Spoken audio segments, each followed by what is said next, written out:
We are facing an existential crisis. Unlike anything the world has ever seen. We need to take action. Everyone has to stand up.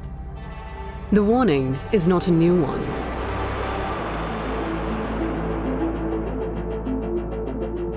Our world faces a triple planetary crisis of climate change, natural loss and pollution. For generations, humanity, often without realizing it, has been destroying the natural world. In the name of progress, we have polluted the Earth's oceans, chopped down its forests and clouded its skies. Today, nature and our own survival rest on a knife's edge. It's time to ratchet up the action that we need to have at the country level. The United Nations Environment Programme was established with one goal in mind: to unite the world in saving our planet. It is clear that the environmental crisis which is confronting the world will profoundly alter the future destiny of our planet. For 5 decades, UNEP has used science and its mandate to bring the world together to help nations find solutions to grave environmental threats.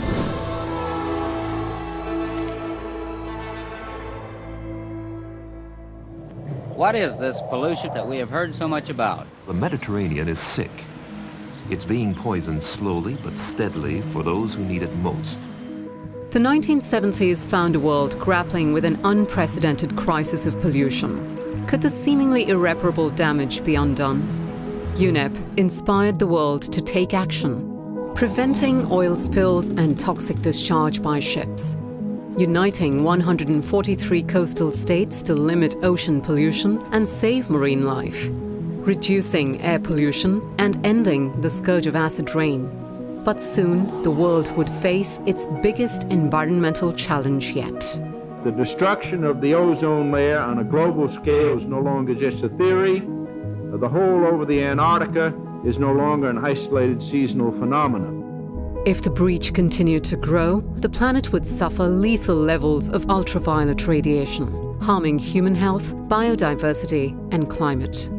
In 1987, UNEP facilitated the Montreal Protocol. Over 30 countries agreed to phase out the production of almost 100 ozone-depleting substances. The protocol remains one of the greatest achievements of multilateralism. All nations gathered here can be proud of what we have achieved. This success set the tone for a series of powerful accords, limiting the movement of toxic waste across borders, protecting the Earth from dangerous, long-lasting chemicals, and restricting the international trade in mercury. Most recently, in 2021, UNEP finished a 2-decade-long campaign to rid the world of highly toxic leaded petrol, saving an estimated 1 million lives each year. As the world grappled with pollution and waste, another crisis was brewing. I have dreamt of seeing the great herds of wild animals, jungles and rainforests, full of birds and butterflies. But now I wonder if they will even exist for my children to see. Poaching and habitat loss were pushing some of the world's most iconic animals to the brink of extinction. Driven by science, UNEP supported a series of international treaties, limiting and in some cases banning the trade of endangered species, safeguarding migratory animals, expanding protected areas, and increasing financing for biodiversity protection. The seminal Earth Summit in Brazil introduced the idea of sustainable development. This is an historical moment for the mobilization of all peoples of the world. Over the last 5 decades, UNEP has helped more than 100 countries enshrine the right to a healthy environment in their constitutions and produced scientific studies to guide member states in their decision-making. In 2012, a new international body was established to provide scientific data on biodiversity in a joint effort from UNEP and other UN organizations. In 2019, it found that 1 million species face the threat of extinction, underscoring the urgency to act.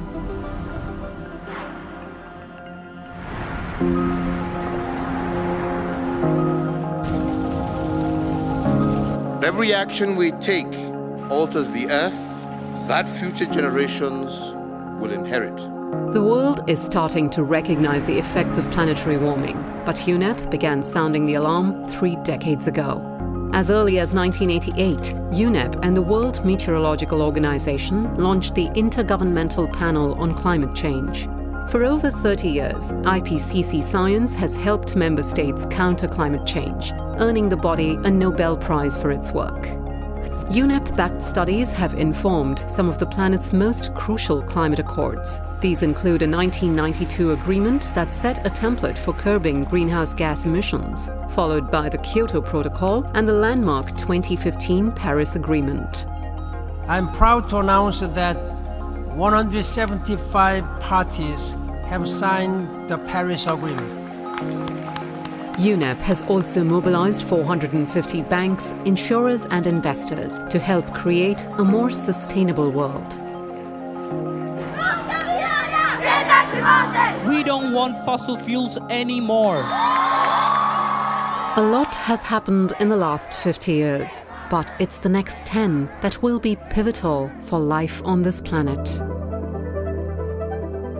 But in fact, what you and I and other ordinary people around the world can do will not by itself save the natural world. The great decisions, the great disasters that face us can only be dealt with by governments. And that's why this organization is so important.